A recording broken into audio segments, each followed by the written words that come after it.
Hey there, just before we get into the podcast, just thought I'd answer a really quick question. We've seen a lot of people asking why have we suddenly decided to set up our own podcast here at Red Star? And for us, it was really simple. We wanted an interactive way for the management team to actually be able to communicate with fans and rugby league personalities to give you a really in-depth view of what it's like behind the scenes, an opportunity for you guys to share stories, come on, talk to us, and ask us the questions that you want to know. I mean, again, it was a really easy choice for us. And if you would like to be a part of this, don't hesitate to get in touch. Or even if you just want to contribute topics, just anytime you see a podcast post, just comment your topic down below, and we'll try our best to cover it. Without further ado, enjoy.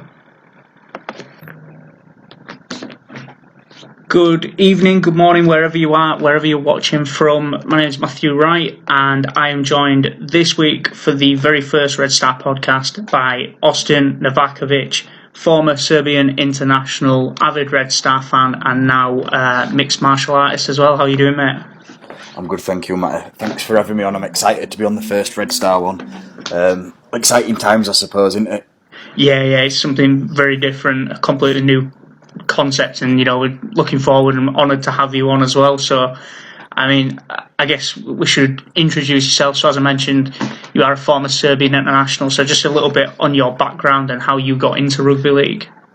Yeah, I started playing rugby union actually when I was 6 years old. Before that I did football, to be honest, but I was always a little bit too aggressive for football. And I didn't really know much about rugby at the time, even though I was young, and a few friends from school were playing rugby union. So I started playing rugby union, age 6. From there, I played rugby union until I was 15 years old. I represented Yorkshire, things like that. But what I found was that living up north, playing rugby union, there's no clubs really watching you. All the clubs are just watching the boarding schools. So all the lads who were at boarding schools, they're the ones who were getting picked up by clubs. It was kind of irrelevant, if you're playing for your county or even north of England or England, it was the boarding school boys who were getting picked up. And at the age of 15, rugby league or being a professional rugby player even, not necessarily union or league, that is what I wanted to do. So at my school, for a couple of years, a few of the boys were playing at News and Panthers, a club in Huddersfield. Guys like Michael Lawrence at Huddersfield Giants, and Michael Lawrence were in my team. Leroy Cudjoe were a couple of ages above at News and Panthers. So a few boys in my class actually were playing for News and Panthers, and for a while they'd been trying to get me to leave rugby union and go to league. And I think I went at the right time at about age 15. Once I realised there was nothing else, I couldn't go any further in rugby union. So I signed at News and Panthers, and I was pretty lucky that we had... I know you're from Leeds, Matt. I don't know if you remember Darren Fleary, Yep. forward who played for Leeds. So Daz was my coach at Newsham, so I signed there at 15. And I think I was playing standoff. So I played standoff at Union, and then I went standoff at League, and it's obviously two completely separate. You're doing two completely separate things, to be honest. But, having someone like Daz there, it just helped massively. So within my first year, I think I got picked up by Giants. I was 15 years old when I was at Giants in the under-18s. I didn't really break through, to be honest, and I got a bit fed up there. I got a bit impatient, so I left and went to Halifax.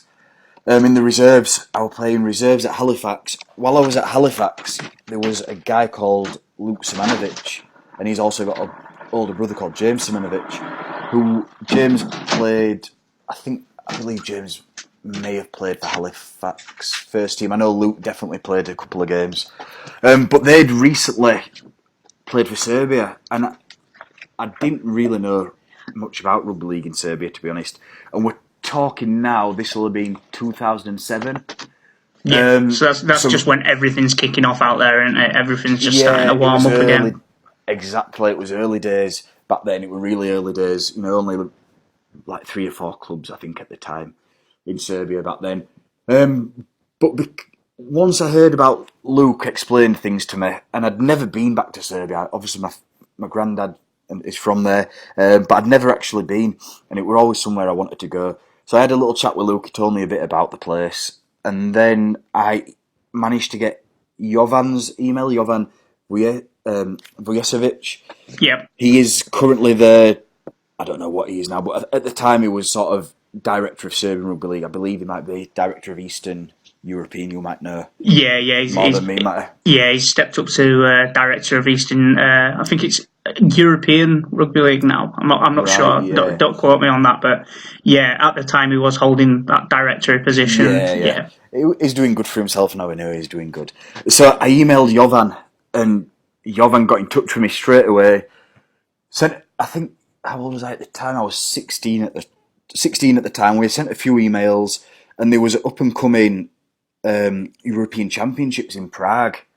There was going to be all the countries were there: England, Wales, Ireland, France, Serbia, and Czech Republic had a team as well in there, with it being from Prague. And they brought a few Russian boys over, but they mixed them in with guys who weren't playing and created like a random Euro team as well. Yeah. So when I was 16, the Serbian boys, they flew me over to Serbia first. Actually, we did a camp. It's probably the most intense camp I've ever done. I was a bit shocked, to be honest, what they had us doing. It was 5 a.m. wake up to do hill sprints for about an hour. Jeez. It were bad. It were bad. Hill sprints for an hour, then we'd get breakfast, then it'd be straight training again, then it'd be dinner, then we'd have a little rest, and then we'd train again. I think we'd then do a gym session in the evening, so we're training 4 times in a day. But this wasn't no ordinary sort of training. It was kind of like we did a lot of fitness, and it was like I'd say military style, if you can imagine that. It was pretty disciplined fitness that they had us doing. But to be fair, they got all the boys fit. We ended up getting into they had the top trophy and the middle. There were 2 trophies that were available to win in the European Championship, and we didn't make the top one, but we actually got to the final of the second one, and we lost against Scotland in the very last second. It actually went into overtime. We lost to Ireland in our first game, then we beat the Euro team. I think we beat somebody, and then played Scotland in the final, and we lost in the last. It was actually in Golden Point, I think, or it might have been Golden Try in this tournament. So it went drawing at the end of full time. We went into Golden Try, and Scotland ended up scoring. So it kind of pretty tough one to take, because all the Scotland boys were basically, decent sort of. There were no Scottish players. I think they had 2 Scottish boys in their squad, but they were pretty much just English boys, decent players as well. And for the young Serbian team to step up like we did, it was a pretty good effort. So the boys were kind of distraught after the game. So we put in a huge effort. And to lose, it was a tough one to lose, because, and back then we had. I'll tell you who was in our team. You'll know some of the boys, mate. We had Vojislav Dedic. Yep, Voja. Voja he must have been young then. He must have been about 15. We were playing under 18s. Voja was in there. Steva, who you'll know, Steva just come back from his Achilles injury. Stevan Stevanovic, yep, who was on trial at Warrington. I think, is there anyone else who's still playing? Yeah, Nikats. Yeah, Nikats. Stefan Nikolic. Yep. Yeah, Stefan Nikolic. He played. Silas, Stefan Nedeljkovic, he'll have been about at that time. He didn't play. I think he joined pretty much straight after that. Started playing rugby league pretty much straight after that tournament. Because Stefan's uncle Miloš, I can't remember Miloš's surname. He was playing rugby league, so Stefan were always going to end up doing it, I think. But he just came just after that tournament, so we just missed out with him. Mm-hmm. I can't remember if Vlada Dedic was there as well. I feel like he wasn't. Vlada would have been I think he's 2 years younger than Voja. So yeah, he'd have been too young. Yeah. Voja, I think Voja's younger than me, and I was 16 at the time, so Voja must have been 15. It were a real good do. To be fair, Tony Smith came over and took a few sessions that were good, and then we I played pretty good actually that tournament, to be fair. So I think I scored 9 tries. We only played 3 games. I scored 9 tries in 3 games. Wow. Then I got picked straight away to play for the national team. I don't think I even went home, because they had a game against Russia in Serbia coming up, and then we were flying over to Lebanon to play Lebanon in Beirut.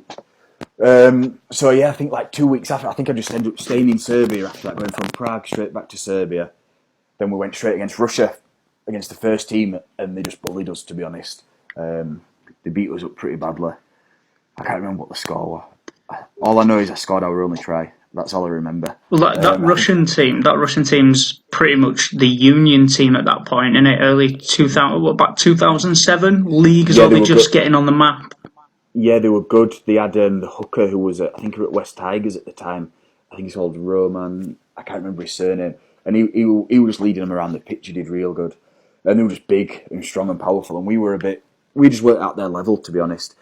Like you said, the difference with Serbian rugby league, what a lot of people don't understand, is there's zero rugby union background. Rugby league in Serbia, it's one of the only countries where rugby league is actually bigger than rugby union. A lot of people, I think, don't understand that. So when Italy, for example, play rugby league, they've got a huge rugby union background, so the majority of players are rugby union converts. So they go from rugby union to start playing rugby league, and they've already got some basic skills. Where the Serbian boys are generally just brand new into rugby league, and they go straight into rugby league. Yeah. You can kind of tell by the style of play as well. I mean, you'll see if when the Serbian national team play against the Italian national team, they generally will put a decent score in them. They'll put 40 on them. The only difference is obviously when the Italians get all the Aussies over. Yeah. That's when the difference is. So yeah, that's how I got into Serbian rugby league. Anyway, it was literally signed at Halifax.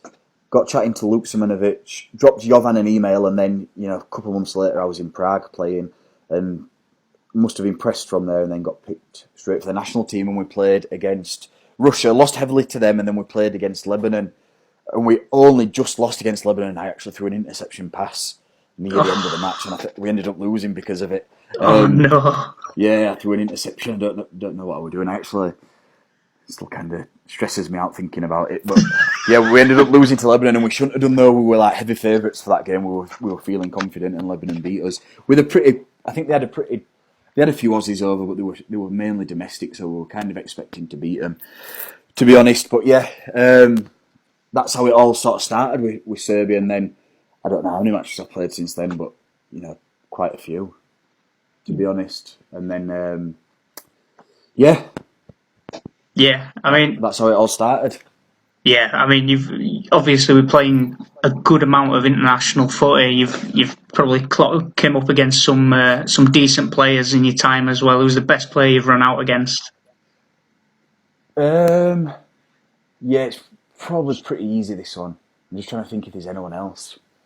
I mean, I played juniors at News and Panthers. We played against played against some real good guys. There were Stephen Tyra, who's at Halifax currently, but back then he was like the superstar, the superstar of his age. I mean, I actually played a year, but I played a year above me at News and Panthers, so they were like me, Michael Lawrence. You might know Jason Crooks. He played at Bradford and then signed at Hull. He's currently at Sheffield. Crooksy back then, he were like the at our age. Stephen Tyra were age above us, but we used to play against him. But Crooksy went to my school. We were in my form at school, and Crooksy were like the superstar of our age at the time. So because we played the year above me, we ended up playing against Sam Burgess. He were in our league. That's a frightening prospect. Yeah, well, he used to play standoff back then. He was like world's biggest standoff. Jeez. So when he played, then he was standoff. But at adult level, that were at juniors. At adult level, it's got to be Anthony Minicello. What a legend. We played World Cup qualifiers against Italy. Minicello played then. They beat us. I mean, to be fair, they had 3 or 4 proper NRL players, regular NRL players. Minicello, Vic Mauro, Cameron Serraldo, and Mantellato, who used to play at Hull KR. Yeah. I think he was at Newcastle at the time. Yeah. Would Campese have been on the scene at that point as well? Oh, did Campese play? Or did he play? Campese has played. In that match, Campese didn't play, but he did play a few years later. Yeah, I remember him playing 2013. Yeah. This was before. I think this was 2011, possibly. Campese did play 2013, because I were actually there. I don't know, I were in Serbia. I think I booked a holiday to Serbia, and it was just good timing that Serbia were playing Italy at the time, so I went down and watched. So definitely Minicello by far at national level. But yeah, against that Italy team, we had a real good dig actually. We had probably one of the strongest Serbian teams we've ever had, and we were basically all domestic, bar maybe Ilya Radan, who I think, and myself. There was Ilya Radan and myself. Apart from that, we were all domestic. And I think we lost 50 points to 12 against Italy. I think I scored a try, and Zoran Pesic, who plays in France now, he scored a try as well. We had a real good go against them, to be fair. One of the best performances I've been involved with Serbia, to play against so many. They were basically, they had 4 NRL boys, but then the rest were Queensland Cup or what's the other one? The New South Wales Comp. Yeah. New South Wales. I think they've changed. I can't remember what it's called. But they were basically all NRL or Queensland or New South Wales. That's still really high standard, though. Like, yeah, exactly. Those are your feeder clubs for NRL sides. Those are the academies. Your under 21s, your under 20s. Exactly. That's exactly what it is. So them boys, I think some of them boys ended up going to play NRL after that as well. Because they had Dean Viselic playing for him, who was actually half Italian, half Croatian, an Aussie guy. And I don't think he ever made it to NRL, but he were always up there. He were always close. I think he got a squad number at one point with Parramatta. So they had a real good team. And we performed really well. But yeah, I've had some good memories with Serbia. Some real good memories. Got a few good stories for you as well. A few good stories. Go for it. Let loose. So that time we went to Lebanon, without telling you about earlier, when I threw that interception pass at the end of the match, we all got a little bit drunk that night. And anybody who knows Dalibor Vukanovic will know he's not the best drinker, one of them guys who you really have to look after when he's drunk. So he got a bit drunk this night, had his top off in the bars and stuff, had his top off walking around Lebanon, which is kind of frowned upon around Lebanon. I mean, it's a beautiful country and we had no issues whatsoever.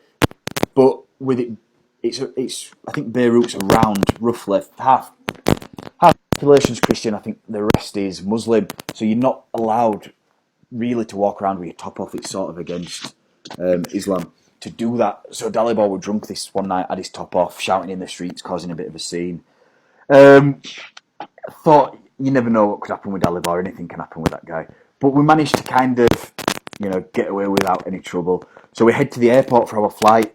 I mean, I don't know how involved you've been with Serbian Rugby League, Matty, but any type of trip that's organised, it's never straightforward. It'll be like a flight at like 1 o'clock in the morning to go to like Budapest, and then you'll have to get like a little bus from Budapest to Belgrade, which is generally like an 8-hour trip on bumpy roads. They never do it easy. They always find the cheapest way anyway. So we had some dodgy flights from Lebanon going to Rome, and we're all waiting in the airport, and we were waiting in the wrong place. We didn't actually ever go, for some reason, I don't know why, and I don't know why no one realised it, we never went through the baggage area. So we were all sat. Well, as soon as you walk into the airport, we were just sat chilling there, and people like falling asleep. No, I tell a lie.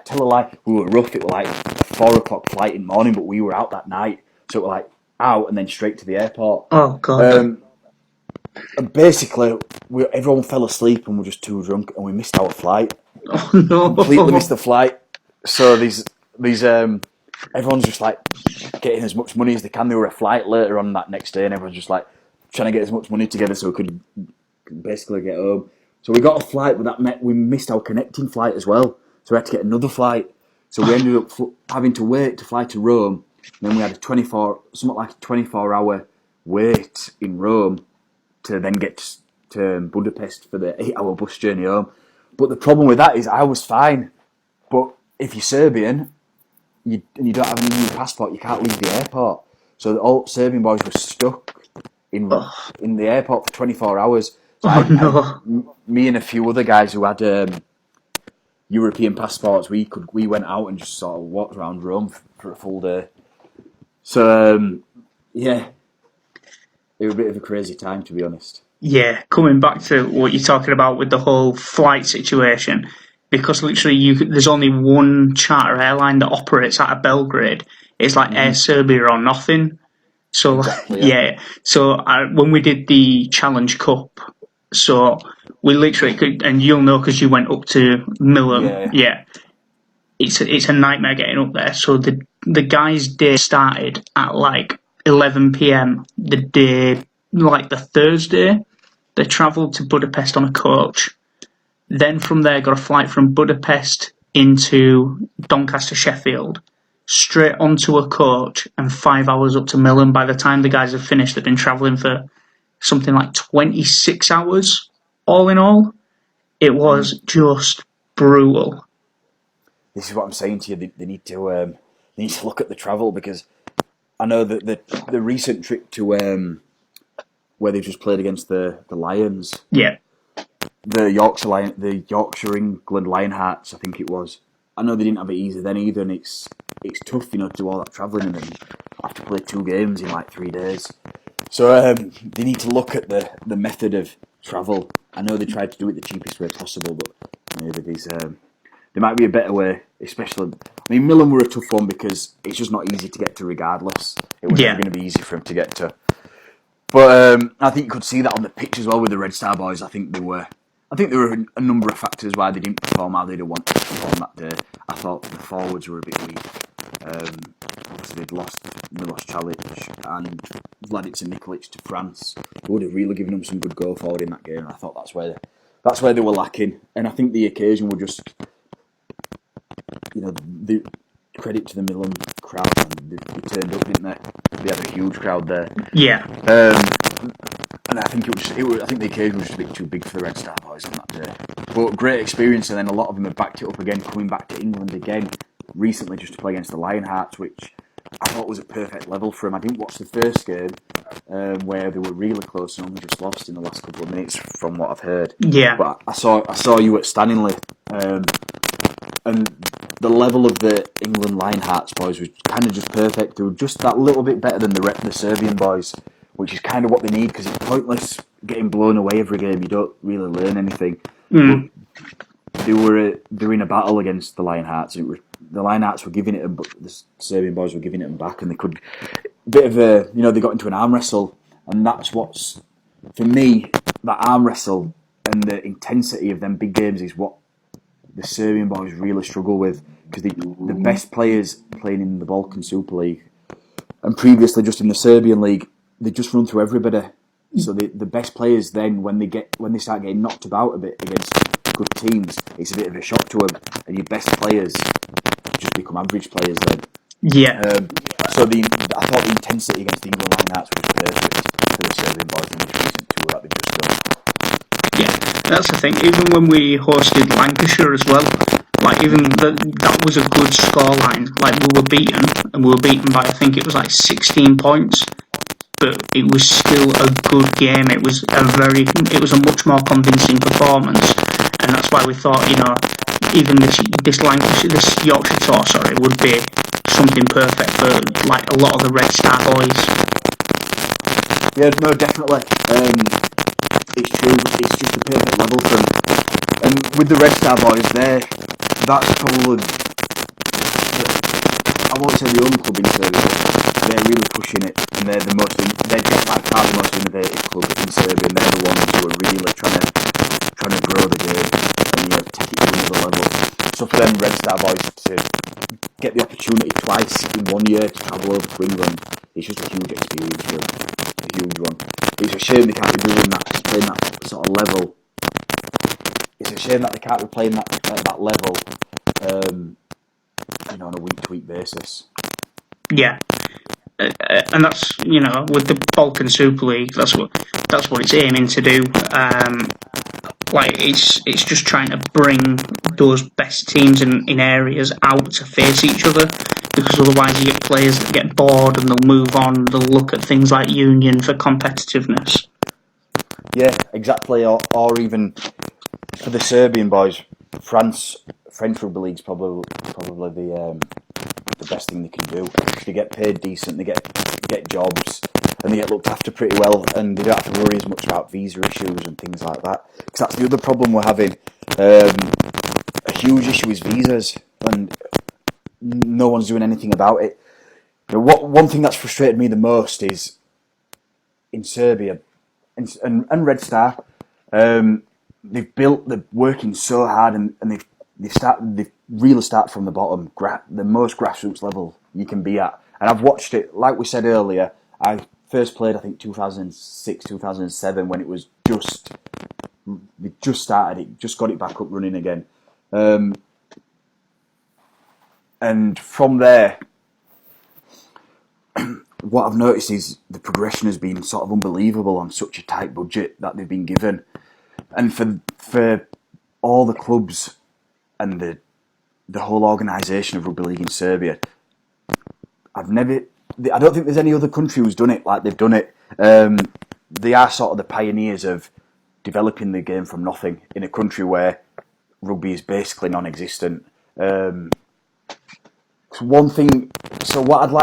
I'd personally like to see is the RFL. I believe the RFL need to do something to fix the visa issue, so these boys can come over with no problems and play Championship Rugby League, maybe Reserve Rugby League now as well, with the Reserve League setting up again. That'd be a perfect standard for them to play in, and it gives them it gets the foot in the door in England, and also gives them that level of competition where they can actually test themselves. They're not playing in Balkan Super League. They're playing against good players every single week. Then we'll really know what level these Serbian boys are at once they get that high intensity every week.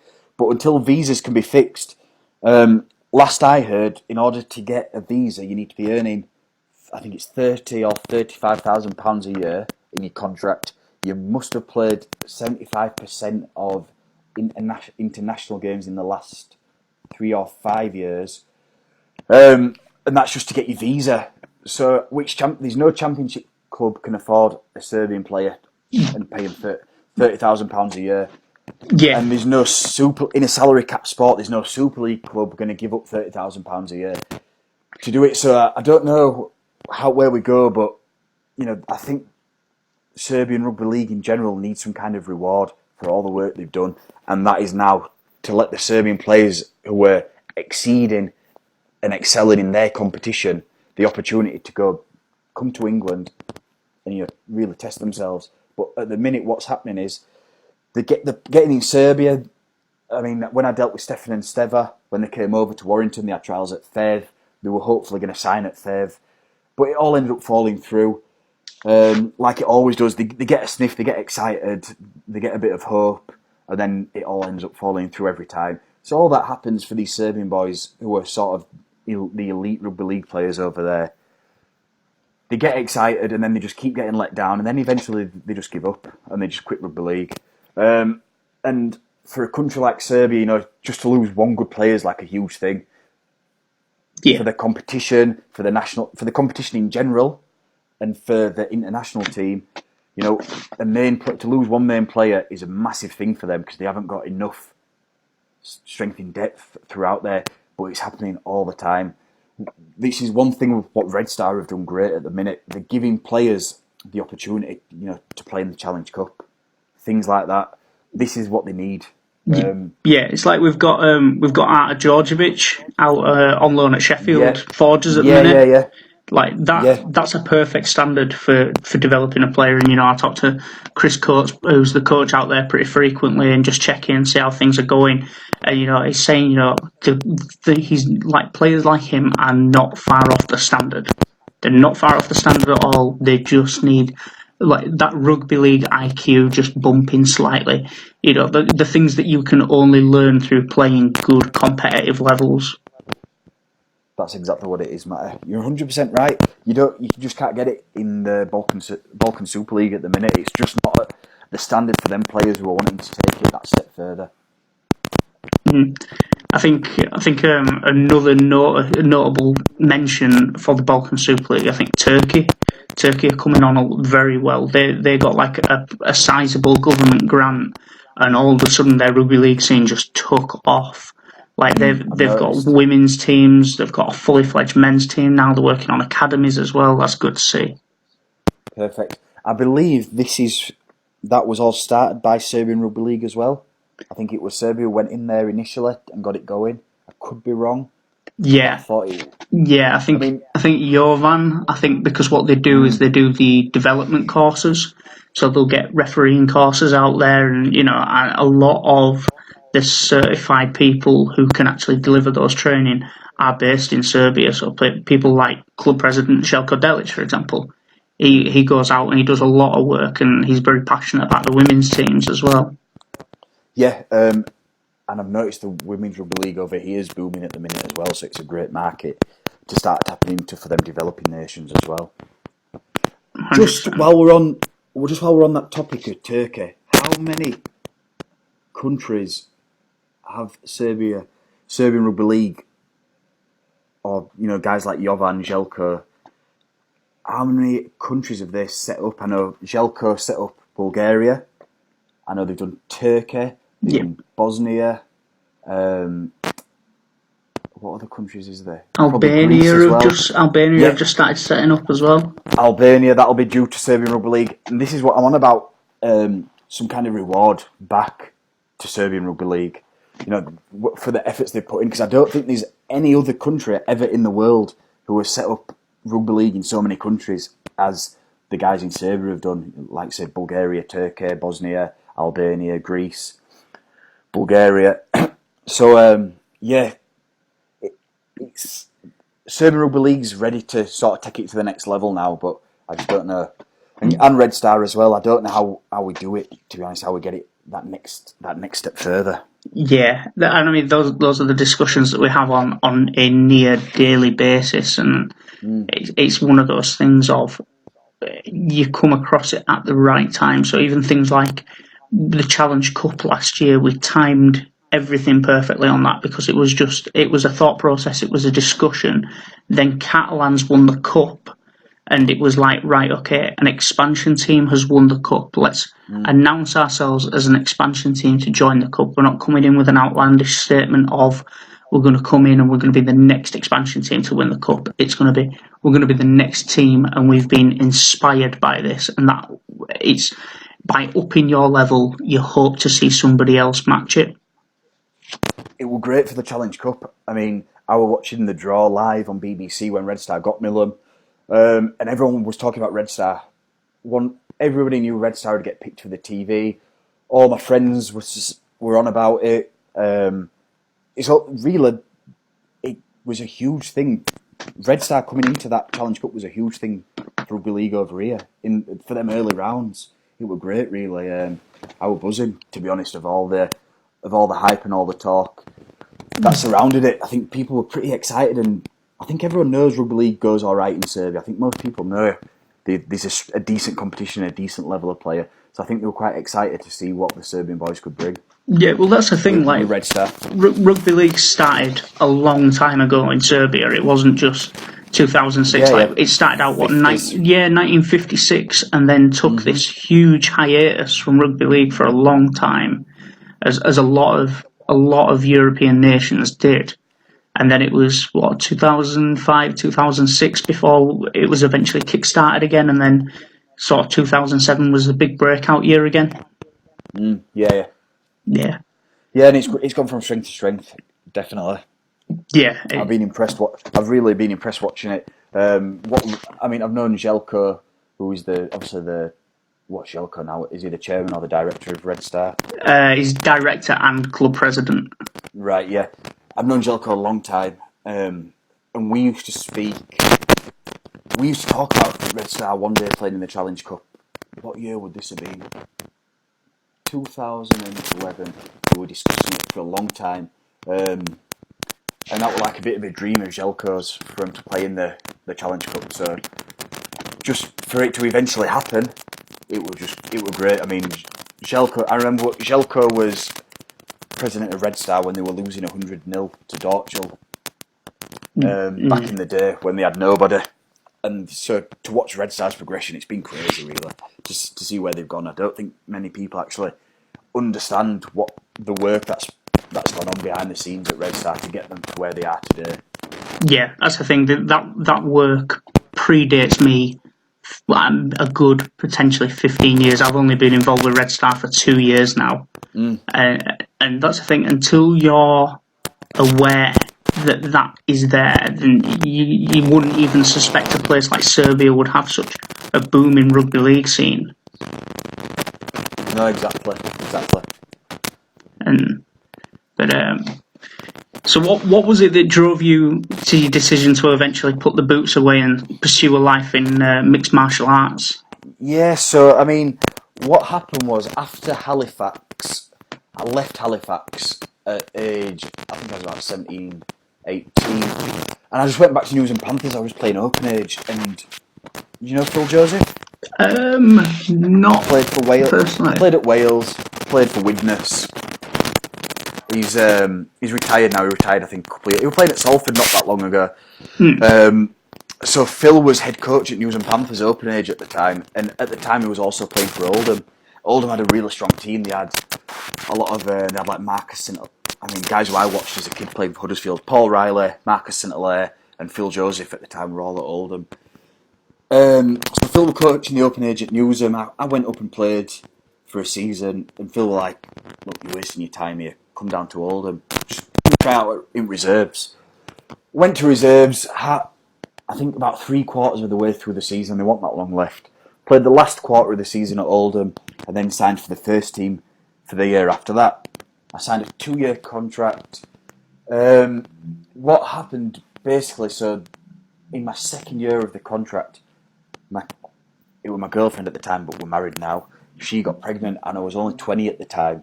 And you know, anyone who's played sort of that level of rugby at Oldham, I think it was Championship 1 at the time, League 1 now.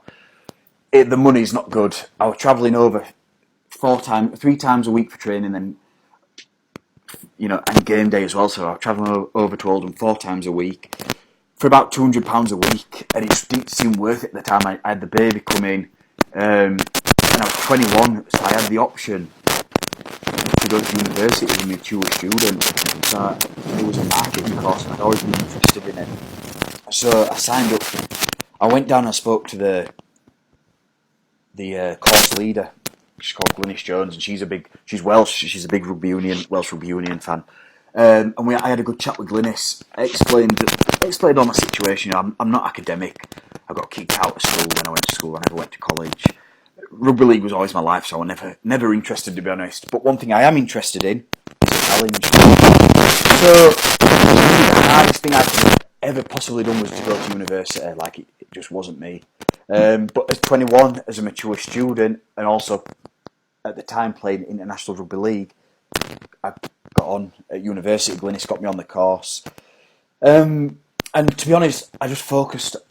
I knew I was having a baby in university, and I thought I'll give rugby a little break. I'll take a step back from rugby, and I'll come back to it. And I just never really came back. Time just kind of moved on, and my body started to get sore. And I did try and play at Underbank a little bit, Underbank Rangers in the national conference. But I tore my ACL in my first season back with them. So it was kind of... That's the big one, is that? That's the one that usually is, especially if you're not playing at a professional level and you've not got all that rehabilitation around you.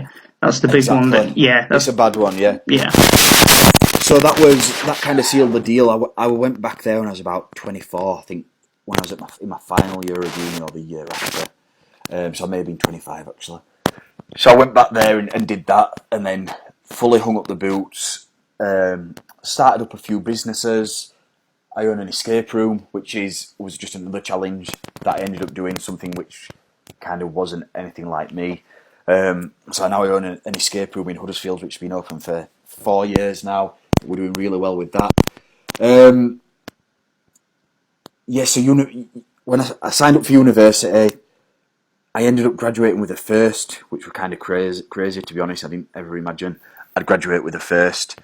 Left university, I actually set up a business then called Expert Sports Performance, and it was an online weight training and nutrition program for rugby league and rugby union players, and that was going really well.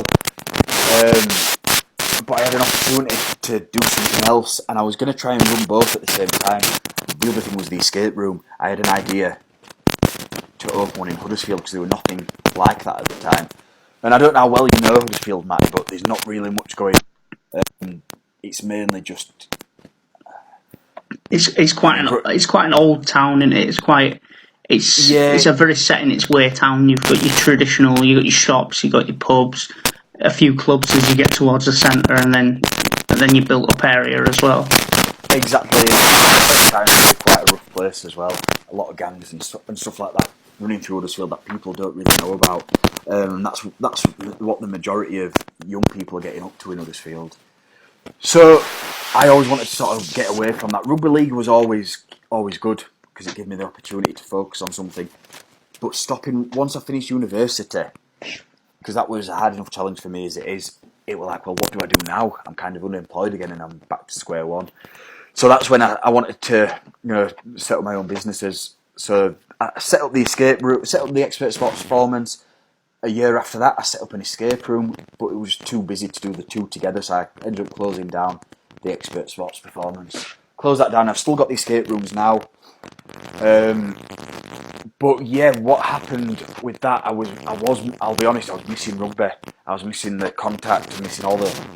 I always enjoyed rugby for the physical side. That's what I enjoyed out of it. So I moved into martial arts in particular, and I've done a little bit of martial arts, but in particular Brazilian Jiu-Jitsu. I've done that now for 3 years.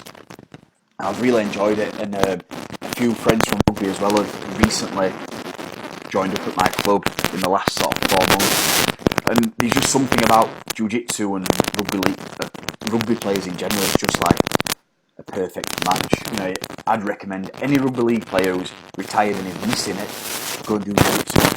I noticed, I've just saw it today on Instagram. Do you know Nathan Ross, who played at Newcastle Knights, the winger? Yeah. He recently retired due to I think quite a bad injury, I believe. I think it was spinal, wasn't it? It was spinal or neck.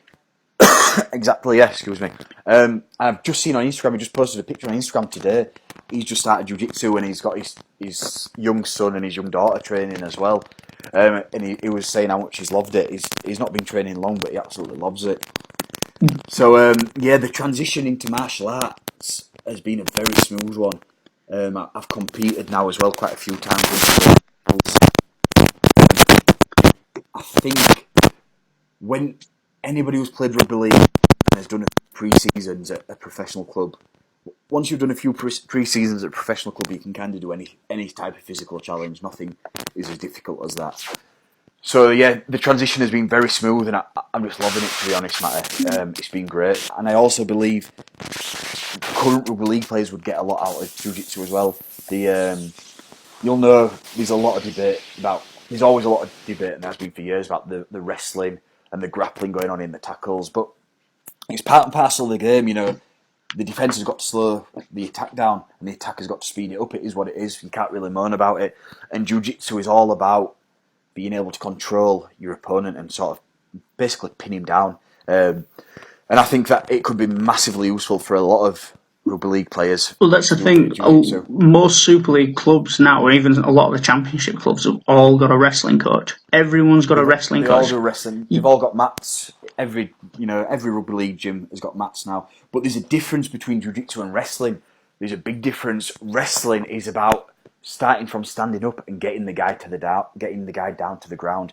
Jiu-Jitsu is when you're already on the ground, and it's basically eliminating your opponent's movements by sort of using your body to pin his arms, pin his legs so he can't move, and then you end up submitting him, choking him out, or like a joint lock, like an arm bar or a knee bar or a leg lock.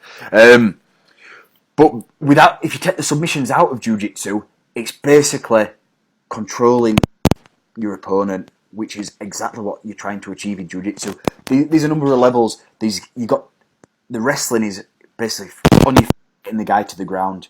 But once he's on the ground, how are you going to slow him down and slowly play the ball down? That's where I think Jiu-Jitsu can come in and make a big difference for rugby league players. That's the thing, you mentioned the similarities, and they're both sports that take incredible amounts of discipline, a lot of respect involved. Everybody thinks that, especially people from outside the sport, a lot of people think that because it's an aggressive game, there's no respect in it. But because you know how dangerous something can be when it's not performed properly, there's that equal amount of respect either when you step onto a rugby pitch or when you step onto a mat, that you know that if I do not perform this correctly, I potentially put someone's life or livelihood in great danger. Exactly, and the thing is with rugby and with jiu-jitsu and any type of martial art, In jiu-jitsu, you're strangling people, and if they don't tap and you keep hold of that choke, they'll be dead. So there's got to be a trust from both people you're again fighting each other. But like you said, is that respect, and it's the same in jiu-jitsu and it's the same in rugby. Yes, you want to hurt your opponent.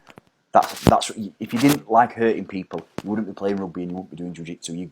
You've got to enjoy hurting people and getting hurt because it's going to happen. But with that happening, that builds up that respect and that, like what you're saying, Matty. I'm always going to respect opponents. The more, and to be fair, the more you respect them, the more you want to hurt them. But when I say hurt, you know what I mean, Matty. I'm not on about injure, I'm about hurting them. And to me, that every time you make a tackle in rugby, you want him to hurt the guy. You want him to know who's hit him, and you want him to know if they run at you again, that things happening again, that they're going to get hurt. In jiu-jitsu, it's the same thing. It's a fight on the ground. It's basically a fight without punches and kicks. Yeah, it's incredibly strange to see two very different disciplines that such big similarities. And I've got a lot of friends who are ex-army, and they compare even rugby league because of the physicality. And it's a brotherhood thing as well. A lot of the people say that when they leave the game, they miss the social aspect. The idea of you were 17 brothers all on a field, and if someone went down, everybody was there. Exactly, and that's actually the only difference I'd say between something like jiu-jitsu and rugby league. Jiu-jitsu, yeah, you're with your club and you're fighting against your teammates, but it is a very personal journey. You're doing it for yourself with jiu-jitsu, where, like you say, with rugby, they're your boys, and you do anything for your boys. But with jiu-jitsu, it's all about you. It's a fully personal thing. That's the only difference. Everything's the same, basically, in terms of discipline, the respect side. Yeah. Jiu-jitsu is a personal journey. One thing I never enjoyed about rugby league was the drinking side. And after the game, drinking, I've never really been a big drinker. And I never really enjoyed it, which is probably, I've always loved my teammates and, you'd do anything for them on the pitch. But after the game, I wasn't really that bothered about going out and getting drunk with the boys. So which is why I kind of, I've always been quite disciplined like that, which is why I think jiu-jitsu I've really taken to it. It's just pure discipline. And after a training session, you're not going out with the other jiu-jitsu guys and getting after, which wasn't my thing. But I mean, I can't lie. I've had some good times with rugby boys after games, especially with the Serbian boys as well. Because you're going on tours and stuff, and you're living with them for. I mean, how long was it? When I did that trip to Prague and then Russia, I was away for, I think it was a month and a half.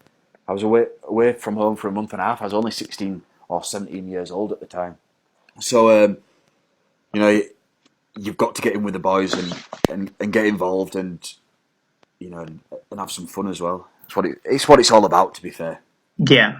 I think one of the things that really surprises me is the amount of focus as well. I mean, my son, I've got a 4-year-old little boy. He does taekwondo now, and the amount the amount of focus he has through that. I mean, when I get him in the house, can't get him to listen for anything. As soon as you get him in that dojo, that's it. Focus completely. You're not going to mess about with your instructor. There's a lot of respect, isn't there? And you notice it. I mean, I think that's probably the reason why I was never big into the drinking side of it. Because we had Daz Fleary as a coach, and my first experience in rugby league was being coached by Daz, and nobody would mess with Daz.